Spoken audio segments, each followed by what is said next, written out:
Oh, it's finally here. Some fans have been waiting over a decade for a follow-up to the prequels, and I'm going to be talking about the first 2 episodes of the OBI WAN KENOBI show, so if you haven't seen it, this will contain spoilers. As always, I'm Al, this is the Geek in Review, so let's get to it.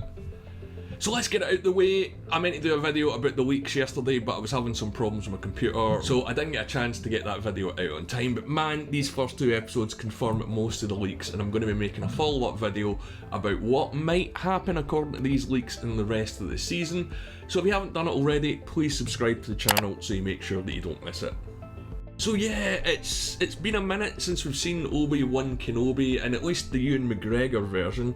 So we get a recap of Order 66 and what happened all the way back in the prequels, and the episode opens pretty strong, reminding us what happened. We see the Jedi Temple, or the attack on the Jedi Temple, from another point of view. Some of the Jedi, or the younger Jedi, survive while the Masters sacrifice themselves, and if you look closely, one of these younger Jedi could end up being an older Reva or Reva. I'm not sure how you pronounce it, I've heard different people do it different ways. But I'm going to get to the Inquisitors in a minute. But yeah, the idea that some Jedi do survive and what they're going to do next is a very interesting concept for me. It does get picked up a few times in this episode, and there is the big debate of should they hide themselves or should they, try and fight back and join the rebellion. And I think we're going to get a lot more of this sort of argument and these sort of points of view in this story. But back to the Inquisitors. We end up on Tatooine, and we knew we were going to be there. Star Wars loves it, and they've already built the set, so it makes the budget a bit cheaper. And we get introduced to the Inquisitors straight away, and it's a great Star Wars ship landing, and I have to say, the budget on this show does feel bigger, and the production does feel better than the Book of Boba Fett already. That kind of looked a little bit cheap or a little bit rushed to me. I'm willing to give it a COVID pass, but this show is definitely a lot stronger than it. Now, if you don't know who the Inquisitors are, they're basically a bunch of Force-sensitive users, sort of like bounty hunters that work for the Empire, only hunting Jedi. Some of them are ex-Jedi, some of them are Jedi that were turned after the fall, some of them could have been Padawans that, were recruited into their ranks. The Grand Inquisitor is the leader of them, and I know there's been a lot of criticism of how this guy looks in the live-action show as opposed to how he did in the animated show, but I didn't really have any problem with it. And of course he gets the great stepping off the ship Star Wars sinister intro. But yet straight away it establishes who these guys are and what they're about. If you want to give a very harsh comparison, they're sort of like the SS in Nazi Germany. And these guys aren't messing about, they're straight away to business, dishing out threats, letting people know exactly what they want and how they intend to get it. And we do get the little speech from the Grand Inquisitor that we've heard in the trailers about Jedi not being able to help who they are. And most of the trailer stuff is from the first episode of this show, but I've come to expect that from Star Wars and Disney Plus properties. I really like this opener, it was strong, it reminded us of where the story left off, and it was a pretty strong pickup with where the Empire is now after a decade, because they're going to be an established power, and it does get mentioned, I think it's in episode 2 or later on in episode 1, about people doing business with the Empire, and I hope with Inquisitors and how they interact with Darth Vader and maybe the Emperor if he does show up, it's going to give us a look into the inner workings of the Empire, because it's been done quite a bit in the animated shows, but if you've not watched them, there's a lot of what we see here with the Inquisitors with people trying to one-up each other, and it's a very interesting power dynamic and organisation to work for if you ask me. But it's Moses Ingram who plays the third sister, aka Reva or Reva, again I don't know how you pronounce it. She's the one that really wants to climb the ladder by going after Kenobi. And Inquisitor does seem to indicate that Darth Vader's keeping them for himself, but it's been 10 years, so what the fuck has this guy been up to looking for him? But it is an Obi-Wan show, and we've not had any Obi-Wan yet, and this confirms the leaks that came out, I think it was over a month ago, confirming that Obi-Wan will be working a regular job and living in a cave in Tatooine. He sort of works at the Tatooine version of a meat packing plant where the workers are getting exploited and underpaid, and it reminded me a little bit of the scene in The Force Awakens with Rey when she's trying to negotiate stuff with the guy to get food, and the prices just keep changing every day. There's quite a few subtle nods and quite a few obvious ones to the sequel trilogy with lines of dialogue as well, but I'll mention that later on. But Obi-Wan's back, and Ewan McGregor has really perfected his Alec Guinness accent. I noticed it straight away in this episode, because it wasn't bad in the prequels, but now, man, the guy is absolutely nailing it, and it's details like that that add to it and build on the character, because we know how this guy ends up, but this part of his life, we've got no idea really what's going on. So he's doing business with a Jawa, and he hears a rumour about a Jedi on the run. And the Jedi are going to be on his mind. Well, one of them in particular, Anakin Skywalker. Obi-Wan still thinks that he's dead, and he definitely feels like he's failed him. He hasn't seen Vader yet, we know that's going to come, but Obi-Wan is really dealing with the weight of what happened after Order 66, and he reminds me a little bit of Luke when we run into him in The Last Jedi, and hey, if you don't like that I said that, that's fine, I don't care. He's still trying to learn the lessons that Yoda mentioned at the end of Revenge of the Sith, and he's reaching out to Qui-Gon and the Force, but we don't see him, but that is a setup, so I hope that they decide to pay it off. Liam Neeson coming back as a Force Ghost could be easily done now they're doing deep fakes with Luke Skywalker, and I think it's more likely we're going to get Qui-Gon Jinn back as a Force Ghost than we're going to get a live Mace Windu, but you never know. But the Jedi that's on the run that the Inquisitors are after, Nari, makes contact with Obi-Wan because he recognises him. And yeah, there's a bit of that sort of Bible stuff where Obi-Wan denies who he is, and first of all, I got the impression that Obi-Wan was trying to save himself, but then as it went on, it was pretty clear that he was trying to save this guy, because if someone comes up to you and says, hey, you used to be a Jedi, and you were a Jedi, you're not going to say yes straight away in case you're trying to get lured out. There is a greater trap for Obi-Wan in this episode, and I like the setup here that there's a lot of doubt that he can't trust anyone. That's why he's living out in the desert in the middle of nowhere. It's just convenient that Luke Skywalker is there as well. But his advice to Nari is just to disappear, and Nari's one of these guys that wants to fight back against the Empire, and we really see how broken Obi-Wan is in this scene, and this whole story, the arc of Obi-Wan's character, is going to be an arc of redemption, not for Obi-Wan himself, but for Obi-Wan's faith in the Force. At least, that's what I think.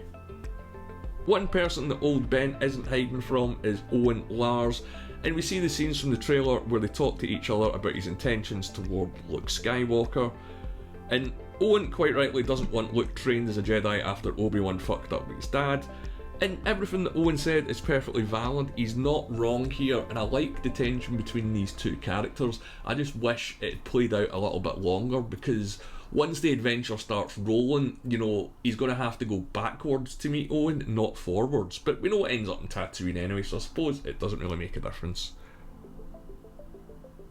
But then the Inquisitors show up, and Reva can sense that Owen knows a Jedi, or at least is his contact with him. And man, she is vicious, she's not mucking about. There's a great line about him helping to hide Jedi. I'm not really going to ruin it if you haven't seen the episode, but every scene that Joel Edgerton's in this episode is pretty solid, and I love Reva as a villain. She's very complex. But we get to see the dynamic within the Inquisitors as well, and they've got a real stick and carrot approach to dealing with people, and there's a lot of conflict between them now. Whether this is all them trying to backstab each other and climb the ladder because they're evil, I hope not. That'd make them a little bit one-dimensional. They're sort of, or some of them are sort of on the edge of being comedic in these first two episodes, but we're not really shown enough of them. We just get a sense of where they fit in the pecking order from Darth Vader down. And Reva, as we find out later on, isn't exactly top of the list.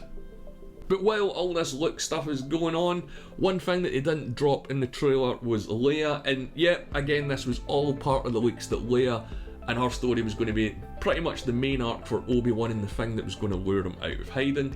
And the first episode, like I say, confirms all this. Sort of glad we're getting to see her as a kid. I did wonder when I watched the films years ago how her childhood was going to be different from Luke's. Although we don't see a lot of Luke in these first two episodes, the contrast is pretty much there, but this is a Leia focused story, not a Luke.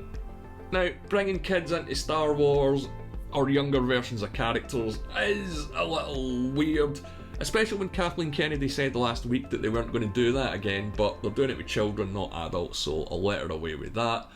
But yeah, I'm not exactly sure how I feel about the amount of screen time that Leia is getting. But we do get to see the dynamic of her family life between her and her mother and her father, and she's not really fitting into the role that her mother wants her to. And while all this is going on, there's a shadowy figure in the background keeping an eye on them. And another thing is, we do get to see Alderaan before it was turned to dust and rock, and it looks great. It kind of emotionally anchors you to this planet, because again, you know what's going to happen to it, so the more you see of it, the more you're going to care about it. And there's a great scene as well when the sort of higher-ups in Alderaan and Leia's family are all at this sort of big meeting or family gathering, and there's some debate between them about whether the Empire is as bad as they seem, because again, it's been 10 years and the Empire's now got their shit together, so they're lining people's pockets. So some people are going to be happy about this, some people aren't. We know we're going to get a lot more about the early days of the rebellion in this show, but I just wonder how much they're going to squeeze in, because I'll get to it later on, but there's a lot going on in these episodes. But yeah, the young Leia, I liked her. The only thing I didn't like is her dialogue is a little bit full on for a kid that's the age of 10. Considering we just seen her twin brother acting like a 10-year-old, it felt weird that she wasn't. I know that she's getting power, but the scenes where she's on the balcony with her dad talking felt like he was talking to a much older teenager, not an actual child, and she's a little bit too switched on. If the rest of the leaks are to be believed about what's going to happen with Leia, I think it might turn some fans off this.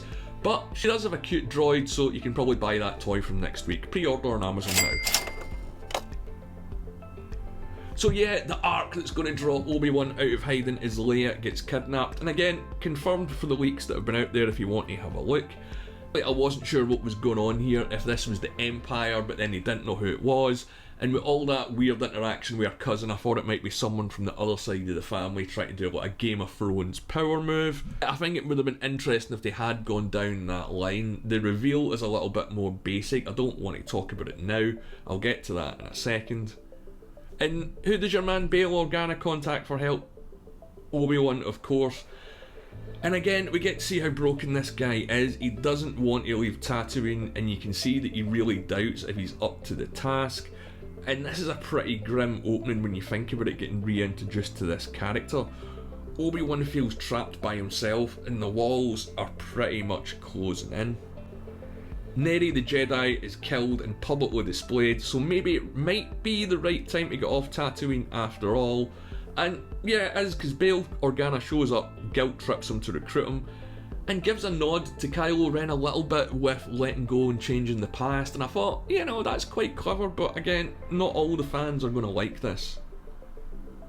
But the twist here is who's behind the kidnapping. It's not, well, it sort of is the Empire, but it's Reva who's kidnapped Leia, and not because she knows that she's a Skywalker.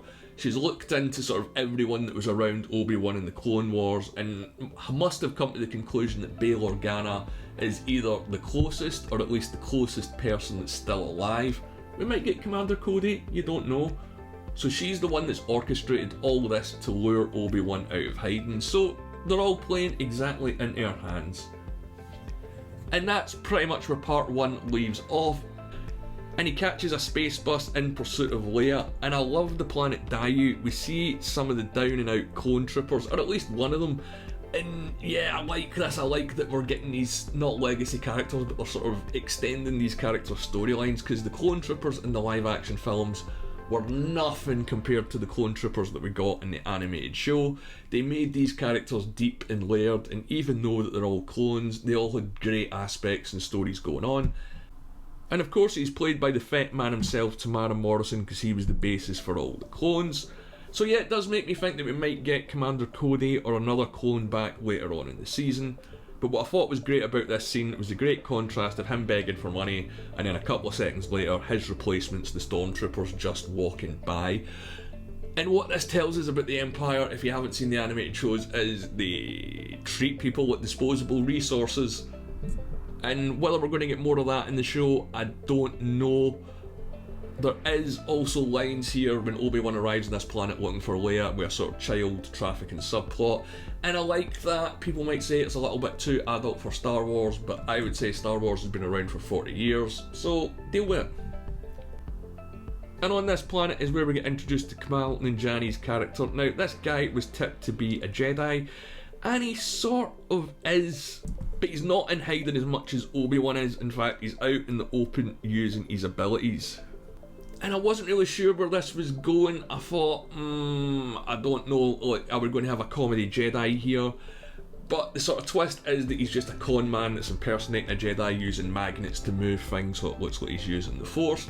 And I liked that, I really liked that, I thought it was a fun aspect. Jedi were a faith in a certain sense, and people did really worship them, so yeah, I like that there are tricksters out there sort of taking their name in vain, and you can see that it did piss Obi-Wan off.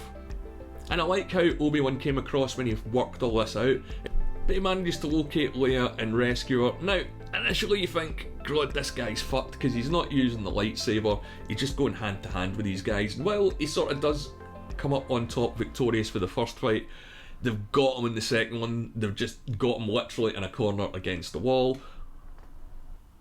And one thing I did like is that he set this all up, because remember, he knows literally anyone can betray him at any second, and the other side has huge numbers, so he has to be smarter to come out on top. Now, for me, this is where it gets a bit complicated, because when Obi-Wan first seen Leia, as far as we know, canonically, it was in A New Hope with a hologram, and he didn't make any mention, as far as I can remember, that he knew her before. So every second that they spend together could potentially mess up the canon, and I know that some people are going to go absolutely mental about that, but all I'm going to say is, let's just see how it plays out for the moment. But yeah, I like how they didn't straight away try and build a relationship with these two. For him, he just wants to get her back and then get done with it, basically. And it's not that he doesn't care about Leia, it's that he doesn't want the weight of this responsibility. You know, he's sort of got one Skywalker that he's got to worry about, he doesn't necessarily want to have to worry about two. But of course, they've got the Inquisitors on their back about kidnapping a senator's daughter. He isn't too pleased, but he doesn't stop her plan or particularly disapprove, he just questions it. In the episode, the hunt's on, Leia and Obi-Wan are on the run, but Leia kind of starts to doubt Obi-Wan's intentions, and again, this is a little bit where the episode lost me. I wasn't a huge fan of Leia on the run from him. It felt like it was just added in to give some action when the show didn't really need it. The tension was already high. Well, these guys are on the run from basically everyone, and anyone around them can betray them. It reminded me a little bit of the final fight scene in The Matrix when Neo's sort of run towards the subway and the agents keep appearing around them. That's how it must feel for these guys. But yeah, the build up to him saving her using the Force, I suppose it was worth it, but again, every second that these characters spend together, it does risk screwing up the story further down the line.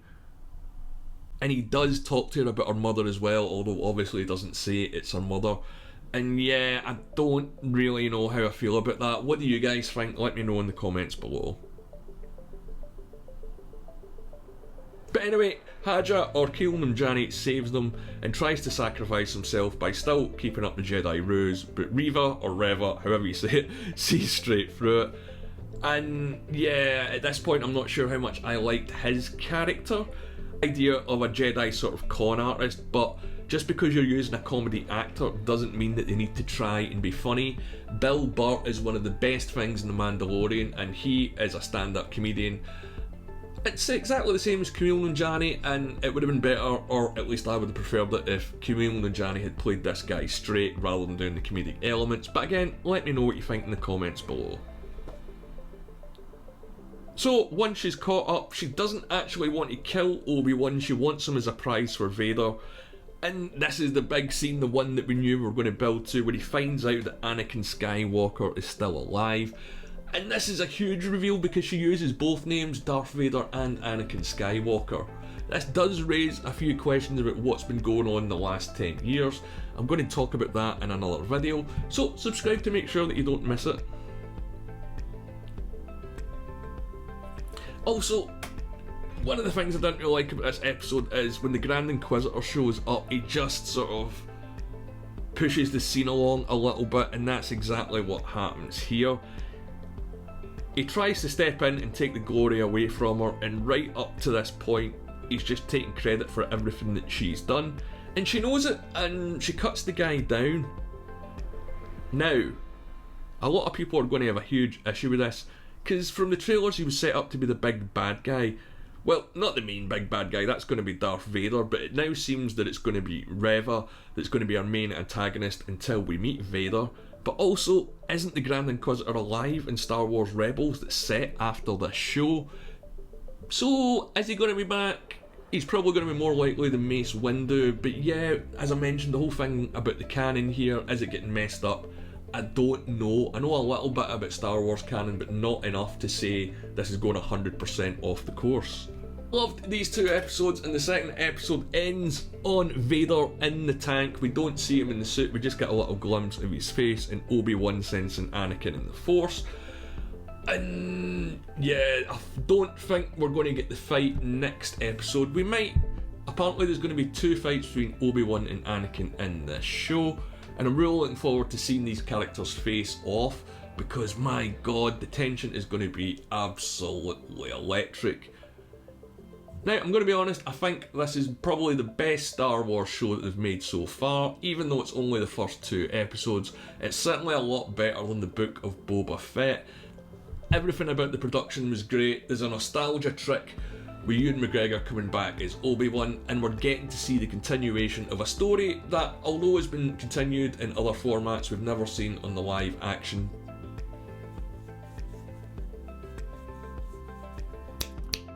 We've never seen it in live action before, and I'm really looking forward to this. I hope some of the episodes are slightly longer, because the second one was just under 40 minutes. But let me know what you guys think of the Kenobi show in the comments below. What did you like? What did you not like? What do you think is going to happen next? As always, I'm Al, thanks for watching. If you've made it this far, like the video and subscribe to the channel.